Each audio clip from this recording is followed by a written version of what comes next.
This lecture is on speaking appropriately. As teachers, we shouldn't just be teaching the language, that's Chinese vocabulary, Chinese grammar, and then separately teaching the culture, Chinese customs, Chinese festivals.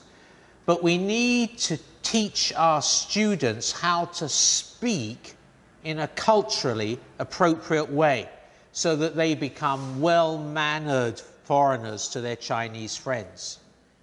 So, as you teach Chinese grammar, as you teach vocabulary, don't neglect the importance of teaching how to speak and also behave appropriately.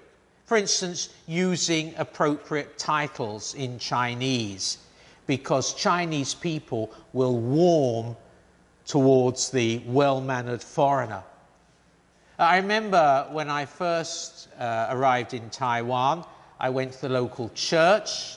I didn't know any Chinese. I started learning it, and there was this gentleman, an older gentleman there, and his surname was Chen, so I called him Chen Xiansheng. And it wasn't until about a year later that I realized no one else was calling him Chen Xiansheng. And I eventually worked it out. They were calling him Chen Zhanglao, Elder Chen. So it's important that we teach our students not only the grammar, not only vocabulary, but also how to speak appropriately. What's called the social rules of the language. And so, for instance, we need to think, is the situation informal or is it formal? For instance, asking someone's name. If it's informal, if it's a child, you would say, 你叫什么名字? But if it's formal, it's an adult, you would say, 你贵姓? So it's important to know whether it's formal or informal. Or for instance, regarding age. If it's informal and a child, you would say, 你几岁? But if it's formal, an adult, you would not say 你几岁, you need to say 你多大?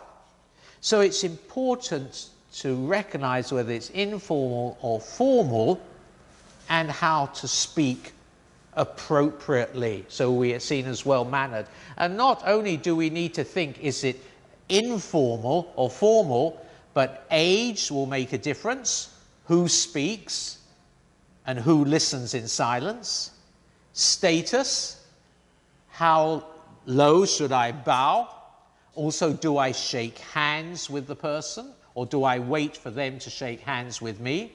Gender, is it that normally at a gathering together, men gather together with men and chat together and women gather together with women? Or do married couples go around together? And also relationship. What relationship do I have with them? Is it a friend or is it a stranger?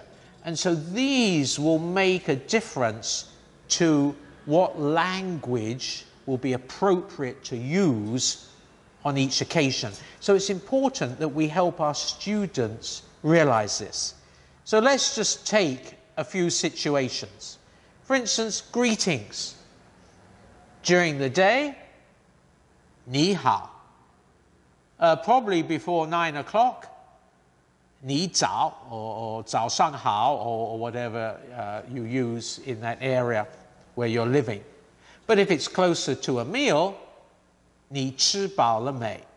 Okay? So we need to tell our student which greeting they should use at what time of day. Also, leave taking. Is it formal or informal? For instance, if you've been at a friend's home for a meal that evening, how do you leave appropriately at the end of the evening? I'm from England.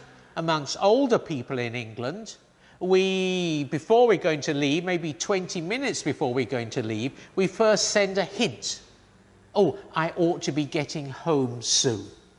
We don't move, but we've sent that hint about 20 minutes, and then we say, oh, I ought to be getting back, and then finally drift towards the door and say, we must get together again.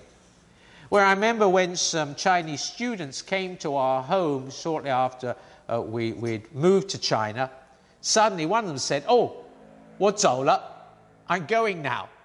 And I thought, where was the 20-minute warning that I've been used to in England? So how does one leave appropriately? What polite words should one say before leaving the person's home? Introducing yourself. How do you introduce yourself? And particularly with name cards, how you should give it to the person. If it's formal, then you should do it with both hands. This one's important. Inviting. How to know when someone is being genuine or just being polite or friendly. Often people say, oh, 来我家喝茶聊天. Now, they don't mean I should go straight round there with them now. They're being polite, they're being friendly.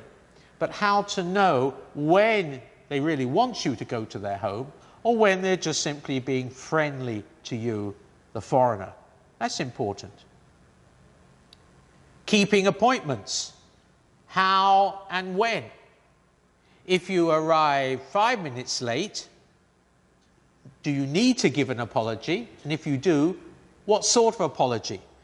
If you arrive 30 minutes late, what sort of apology should you give? What's appropriate to say when you arrive late for an appointment? That's important so that you're not seen as a rude foreigner. Expressing thanks for a gift. Do you express thanks for a gift? Or is there no need and that you must remember to reciprocate sometime later? What's the rules? And I've discovered that it's different with older Chinese people as against younger Chinese people. So how do you express thanks for a gift? Apologizing. When do you need to apologize? If you bump into someone by mistake, do you need to say anything? They know it wasn't deliberate. Or if you were at their home and you broke their precious vase, then you do need to apologize. How should you apologize appropriately? Let's look at a few more. Expressing disapproval, especially if you're with seniors. How do you express disapproval appropriately? Maybe silence is a way that shouts, I don't agree with you. But how do you express disapproval in a way that's appropriate, considering the person that you're relating to? Giving compliments. How do you compliment someone for a nice meal that they cook for you? Or compliment someone on some clothes, their new clothes they just bought and they're wearing. Or compliment them on some accomplishment, they've just got into university or something. How do you compliment people appropriately? Also, responding to compliments. Do you say, no, not at all, nali nali, or do you say, thank you very much? Again, older people are different from younger people in this respect. And it's worth asking Chinese people, older and younger, what's the appropriate thing to do in responding to compliments.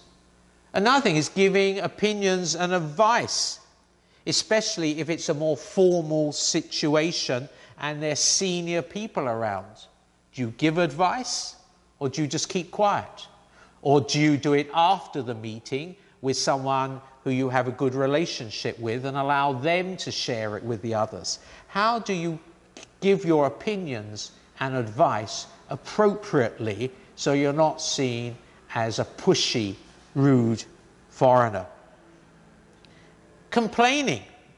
How do you complain appropriately? Maybe it's poor service. Maybe the food tastes terrible. Maybe it's shoddy workmanship. How do you complain? Do you use anger Or is it more effective to use sadness? Offering sympathy. A friend is extremely unwell, or maybe they have cancer, or maybe they have a relation who died. How do you offer sympathy appropriately? And finally, asking for permission. How do you ask permission from a friend? I'm sorry, is it okay if I don't come this evening? And how do you ask permission from someone who is your senior or your boss? And so, by way of summarizing, it's important, again, I want to stress that we don't just get people fluent by teaching them the vocabulary and the grammar, and then separately teach them about Chinese customs and culture. But while we're teaching the language, we need to help them to speak and behave appropriately so that their Chinese friends and acquaintances will warm to them because they see them as a well-mannered foreigner. Thank you.